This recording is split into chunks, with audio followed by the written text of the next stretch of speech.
ফের দপ করে জ্বলেছে আগুন, ফের পৃথক রাজ্য, ভাষার সংস্কৃতি, অধিকার ছিনিয়ে নেওয়ার জিগির। শুক্রবার সকালের আবছা কুয়াশাতেই স্পষ্ট পৃথক কামতাপুর রাজ্যের আন্দোলন। এদিন সকাল 7টা থেকে 12 ঘন্টা রেল রোকো কর্মসূচিতে নামে কামতাপুর পিপলস পার্টি এবং অল কামতাপুর স্টুডেন্টস ইউনিয়ন। ময়নাগুড়ির বেদগাড়া স্টেশন সংলগ্ন এলাকায় রেল লাইন অবরোধ করে শুরু হয় রেল রোকো কর্মসূচি। আন্দোলনের তেজে থমকায় বন্দে ভারতের চাকা। প্রায় 2 ঘন্টা বেদগাড়া স্টেশনে আটকে থাকে গুয়াহাটি বন্দে ভারত এক্সপ্রেস।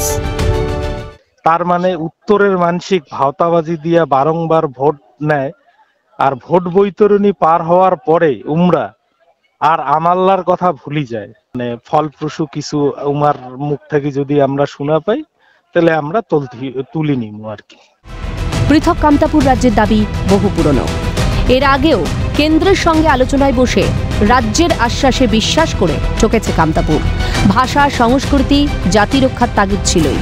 বঞ্চনার দীর্ঘ ইতিহাসে প্রকট অবহেলা, শিক্ষা, কর্ম, স্বাস্থ্য পরিষেবার খামতি, অবজ্ঞার অন্ধকার পুরীতে পড়ে যায় শ্রমিক কিংবা টোটো অটো চালক হওয়া ছাড়া আর ভবিষ্যৎ কি? আরো ক্ষুব্ধ ছাত্র যুবরা। তারই জন্য তো কেন্দ্রের বিরুদ্ধে আজকে আন্দোলন। আচ্ছা, এবং কামতাপুর স্টেট সেটা কেন্দ্রই একমাত্র দিতে পারবে, আর তারই জন্য আন্দোলন। আজকে আমি বলছি, আজকে এখানে 2 জন হাফ প্যান্ট পরা মন্ত্রী আসলো, এখানকার মানুষের কি হলো? তারা তো ভোট দিয়ে জিতিয়েছে। এবং রাজ্য সরকারের বিরুদ্ধে বলবো, রাজ্য সরকার এখানে কি দিচ্ছে? সবই তো কলকাতার উন্নয়ন হচ্ছে। তো আমাদের এখানে কর্মসংস্থান নাই, তারপরে হচ্ছে একটা মানুষ বেঁচে থাকতে গেলে একটা মানুষের স্বাস্থ্য কেন্দ্রের দরকার। আমাদের শিক্ষা না পাচ্ছি আমরা শিক্ষার দিক দিয়ে, না পাচ্ছি আমরা কর্মসংস্থান দিক দিয়ে। কেন্দ্রের সঙ্গে আলোচনা এবং শান্তি চুক্তি অসম্পূর্ণ। ভোটের সাঁকো পেরোতে কেন বারবার কাঠের পাটাতন হিসেবে ব্যবহৃত হবে কামতাপুর আন্দোলন? এবার ফয়সালা হোক।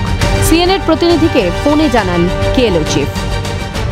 ভারত সরকার থেকে আমাদের কমিটমেন্ট দিয়েছে যে আমাদের ইউনিয়ন টেরিটরি দেবে, কিন্তু আজকে 1 বছর হলো আমাদের কিন্তু আলোচনা মানে শেষ হলো না। শান্তি চুক্তি যাতে দ্রুত সফল হয়, মিনিংফুল হয়, তারই দাবি। তবে মাত্র 3 ঘন্টার মধ্যেই সকাল 10টা নাগাদ রেল আধিকারিকের আশ্বাসে অবরোধ ওঠে। आप किसको भेजेंगे? अभी हम डिवीजन में रखेंगे, इसके बाद में देखते हैं आगे। तो ये तो एक अल्टीमेटम आपको दिया है कि 28 फरवरी तक, नहीं तो फिर से ये लोग आंदोलन में आएंगे। तो आगे डिवीजन में देखेंगे जो भी है हमारे आगे। আজকে আমরা এখানে এডিআরএম সাহেব আসছিলেন, উনি আমাদেরকে প্রতিশ্রুতি দিলেন যে উনি সেন্ট্রাল গভর্নমেন্টকে আমাদের তুলে দিবেন কেন্দ্রীয় সরকারের হাতে। 28 ফেব্রুয়ারি পর্যন্ত ডেডলাইন। সময় পেরোলেই ফের আন্দোলনের ঝাঁঝ বাড়বে। সেটা তো হচ্ছে 28 তারিখ অবধি আমরা আমাকে সময় দিল, তাহলে আমরা 28 তারিখ অবধি দেখিম। কারণ আমার তো মেন দাবি হচ্ছে শান্তির বৈঠক বা আলাদা রাজ্য বা পিস্টক। বলছি তো 28 তারিখের মধ্যে আমাদের একটা ফয়সালা করবে কামতাপুর কাছার। হ্যাঁ সরি, আমার মানে 28 তারিখের মধ্যে আমার একটা বিধি ব্যবস্থা করবে, সেই অর্থে আমার আজকের অবরোধ তো আমার তুলে নিয়েছি।